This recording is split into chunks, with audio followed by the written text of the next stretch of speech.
aja turu sore kaki ana dewa nganglang jagat.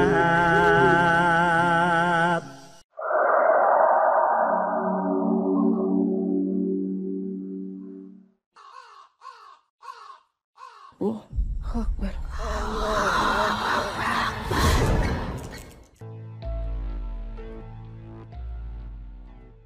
Kisah ini berawal dari sulitnya Mbah Darman dalam melewati sakaratul mautnya. Sudah beberapa bulan, bahkan berbulan-bulan, Mbah Darman menderita penyakit yang aneh. Tiba-tiba tubuhnya lemas dan mati separuh. Semua ingatannya mulai menghilang. Semua ilmu-ilmunya juga tak bisa memberikan pertolongan kepadanya. Mbah Jas hanya bisa mengerang, berteriak, merasakan rasa sakit yang menderita di seluruh tubuhnya. Setiap malam Mbah Darmo selalu tampak ketakutan, seperti melihat sesuatu yang datang menemuinya. Matanya pun melirik ke kanan ke kiri. Tubuhnya berkeringat yang tak bisa menyembuhkan rasa ketakutan yang dialaminya. Bahkan Mbah Darmo terlewat seperti orang ketakutan. Kejadian itu sudah berlangsung 2 bulan terakhir ini. Tubuh Mbah Darmo tampak semakin kurus. Karena apa saja yang ia makan, selalu ia muntahkan. Selalu tak enak atau tak bisa masuk ke dalam tubuhnya. Keluarga Mbah Darmo sendiri sampai bingung untuk berbuat apa lagi demi kesembuhan Mbah Darmo.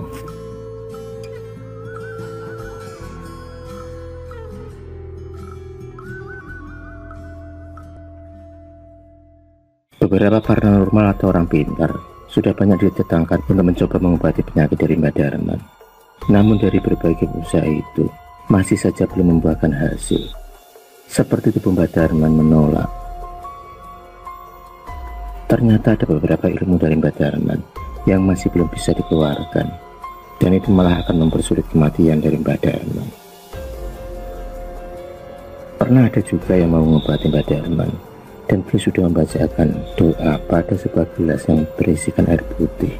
Namun tiba-tiba gelas tersebut pun pecah ketika berkeping-keping. Dan selama itu pula Mbah Darman sangat menderita dengan keadaannya. Dia selalu masalah kesakitan di seluruh tubuhnya. Berkali-kali juga Mbah Darman mulai muntah darah.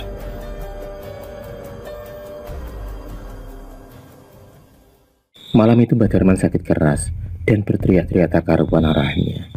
Tubuhnya pun kini mulai melemas. Beberapa keluarga sudah banyak yang membacakan Yasin di samping tubuh Mbah Darman. Mata Mbah Darman tampak melihat ke sana kemari seperti orang yang ketakutan. Terlihat keringat dingin yang mulai mengeluar dari tubuhnya. Kini mulut Mbah Darman mulai tertutup dan tak bisa berkata-kata lagi. Hanya raut wajahnya yang ketakutan itulah tampak di wajahnya. Sungguh mengenaskan sekali bagi siapa saja yang melihat kondisi Mbah Darman saat itu.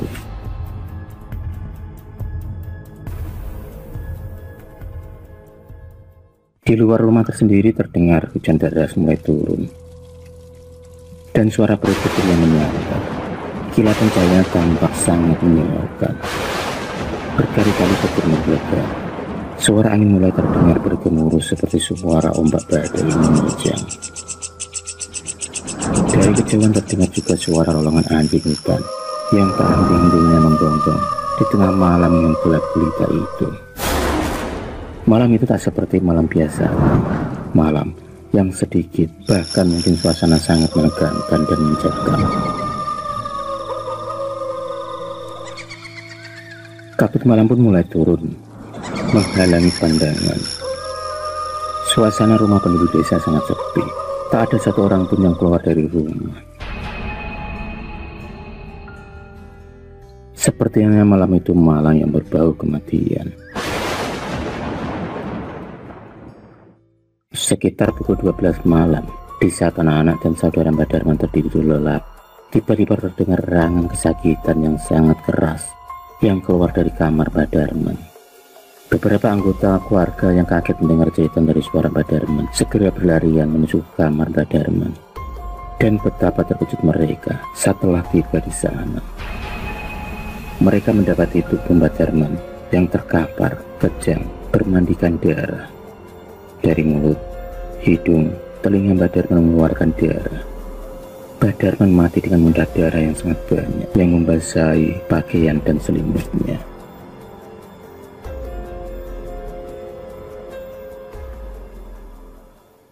Mbak Darman meninggal malam itu dengan cara yang mengenaskan dan menyakitkan, serta mengerikan. Semua keluarga turut sedih dan berduka cita malam itu. Mereka tak bisa membayangkan kalau Mbak Darman akan bernasib seperti ini di akhir hidupnya. Kematian yang menyisakan tanda-tanya dan teka-teki mengapa Mbak Darman meninggal dengan cara seperti itu. Keesokan paginya, warga sekitar yang mendengar kabar kematian dari Mbak Darman segera berbondong-bondong menuju ke rumah Mbak Darman untuk ikut berbelasungkawa atas meninggalnya Mbak Darman. Banyak juga para warga yang datang untuk melayat di rumah Mbak Darman. Kematian Mbak Darman menjadi perbincangan dari para warga. Sekitar pukul 9 pagi, jenazah Mbak Darman segera diberangkatkan ke lokasi pemakaman desa. Iring-iringan para pelayat pun berjalan pelan ke tempat pemakaman. Baru saja jenazah diberangkatkan dan para pemangku keranda jenazah berjalan beberapa langkah, tiba-tiba datang angin kencang yang menerjang ke arah keranda jenazah Mbak Darman. Mereka berusaha payah untuk memegang kuat keranda jenazahnya agar tak terlepas akibat hempasan angin yang datang tiba-tiba secara cepat dan kuat.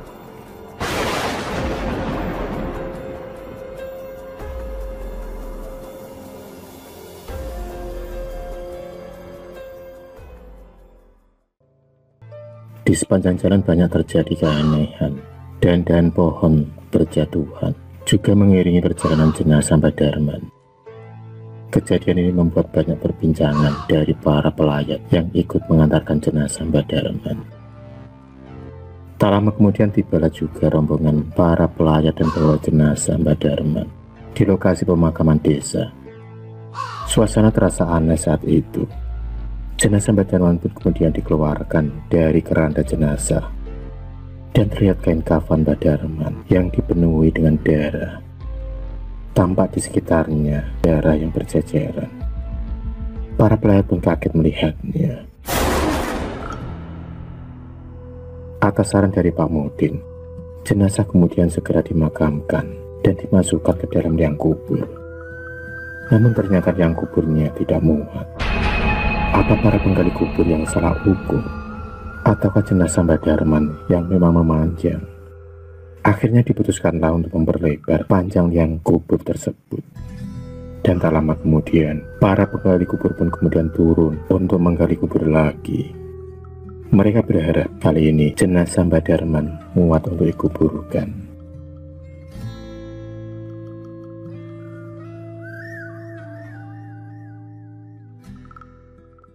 Jenazah Mbak Darman kemudian coba dimasukkan lagi ke dalam liang kubur.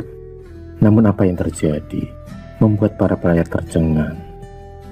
Lagi-lagi jenazah Mbak Darman tak muat dimasukkan ke dalam liang lahat yang sudah diperlebar panjangnya. Aneh, tapi itulah yang terjadi pada proses pemakaman jenazah Mbak Darman. Hal ini membuat bingung keluarga dan para pelayat yang ada, juga Pak Mudin. Pak Mudin sendiri sampai geleng-geleng beristighfar.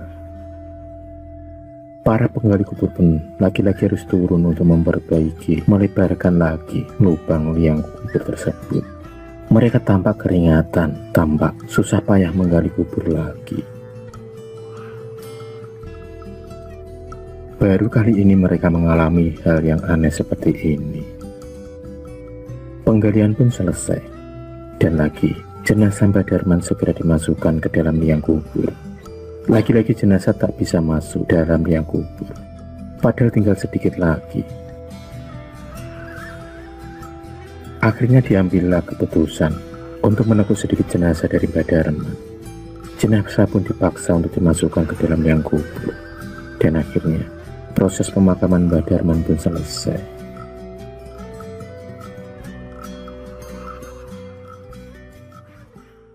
Selesai sudah pemakaman dari Mbah Darman yang penuh kejadian di luar nalar. Pak Mudin kemudian membacakan doa untuk mengirim arwah dari Mbah Darman. Sementara itu para warga yang ikut melayat, mereka kemudian berjalan meninggalkan lokasi pemakaman desa tersebut. Mereka mulai meninggalkan lokasi tersebut. Setelah membacakan doa, para keluarga kini kemudian meninggalkan lokasi pemakaman desa tersebut. Namun, baru saja 7 langkah mereka berjalan, tiba-tiba terdengar suara petir yang menyambar. Pada hari itu tidak ada hujan dan mendung. Beberapa anggota keluarga kaget dan mereka pun menoleh ke belakang, ke arah makam Mbah Darman. Angin tiba-tiba datang sangat kencang di sekitar pemakaman desa tersebut. Dalam hati keluarga Mbah Darman, mereka hanya bisa mendoakan agar almarhum mendapatkan ampunan atas semua kesalahan yang pernah dibuatnya di masa muda. Karena hingga ajal menjemput, Mbah Darman belum juga bertobat dari pekerjaannya. Tampak kuburan Mbah Darman mengeluarkan asap hitam dari dalam tanah. Asap yang menghitam menembus dari bawah tanah, seperti ada sesuatu yang terbakar. Entah apa yang sebenarnya terjadi dengan kuburan Mbah Darman dan Mbah Darman sendiri.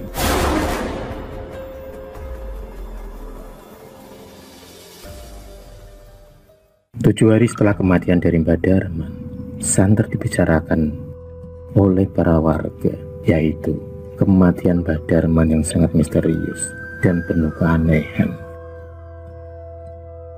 Ada beberapa cerita dan kejadian yang dialami beberapa warga, juga seorang penjaga makam desa. Mas Tono bercerita, saat ia baru pulang dari mengojek di desa sebelah. Saat itu, ia tengah mengantarkan seorang wanita yang meminta diantar pulang. Setelah Mas Tono selesai mengantarkan penumpangnya, ia kemudian bergegas kembali pulang, putar balik arah ke arah desanya. Dengan sepeda motornya, Mas Tono pun menembus kegelapan malam, menyusuri jalan desa yang kanan kirinya banyak pepohonan besar.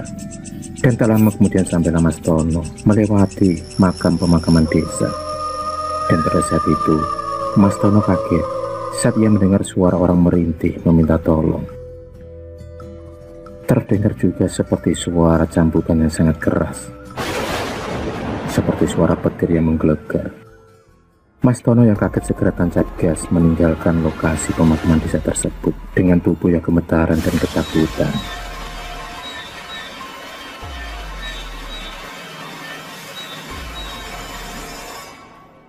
Lain halnya dengan Bapak Inem yang bercerita pernah mengalami hal yang aneh dan menakutkan. Saat itu Bapak Inem pergi ke pasar untuk membawa dagangan sayurnya. Seperti biasa, setelah subuhan, Bapak Inem segera berjalan menyusuri jalan untuk pergi ke pasar. Ternyata jalan menuju ke arah pasar juga harus melewati pemakaman desa-desa tersebut. Bapak Inem sendiri sudah terbiasa pergi malam ke pasar. Sesampainya di depan pemakaman, Bapak Inem kemudian berpasang-pasang dengan seorang laki-laki tua yang berjalan lunglai. Bapak Inem melihat kalau lelaki tua itu banyak luka di tubuhnya. Saat itu, Bapak Inem tak berpikiran yang aneh-aneh. Beberapa saat berjalan, Bapak Inem mulai bertanya-tanya, siapa orang yang barusan berpapasan dengannya.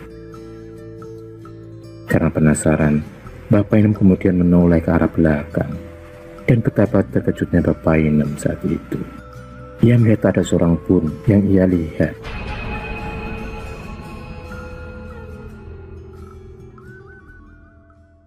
Cerita berbeda lagi yang dialami oleh Pak Nardi. Pak Nardi adalah seorang penjaga makam desa. Ia bekerja dengan sukarela membersihkan dan merawat area pemakaman desa tersebut. Tidak setiap hari Pak Nardi membersihkan area pemakaman desa tersebut, hanya beberapa hari sekali dalam waktu seminggu. Sore itu Pak Nardi sedang membersihkan area pemakaman seperti biasanya. Namun, ia merasakan ada sesuatu yang aneh, sesuatu yang kurang mengenakan. Pak Nardi samar-samar mendengar suara rintihan minta tolong. Rintihan seperti orang kesakitan dan tersiksa. Pak Nardi kemudian mencari dari mana datangnya suara misterius tersebut. Dan tiba-tiba, pandangan matanya pun tertuju pada sebuah makam yang terlihat tanahnya menghitam seperti terbakar. Di sela-selanya terlihat asap tipis yang keluar. Sore semakin larut dan malam telah tiba. Saat Pak Nardi mau meninggalkan area pemakaman tersebut, tiba-tiba ia dikejutkan dengan suara petir yang menyambar di area pemakaman. Saat itu Pak Nardi sudah berada di luar area pemakaman di tepi jalan.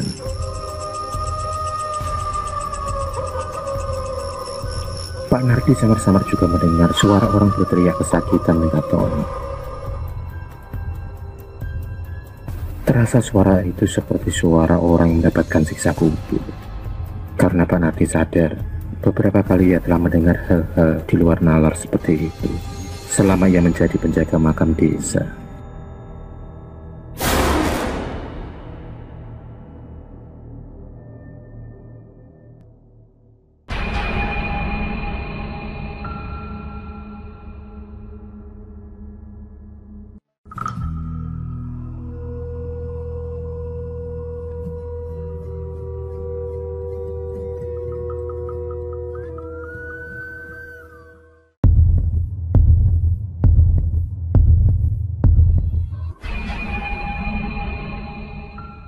Terima kasih sudah menonton video cerita bergambar ini. Klik subscribe untuk terus berlangganan video-video cerita bergambar selanjutnya. Semangat berkarya.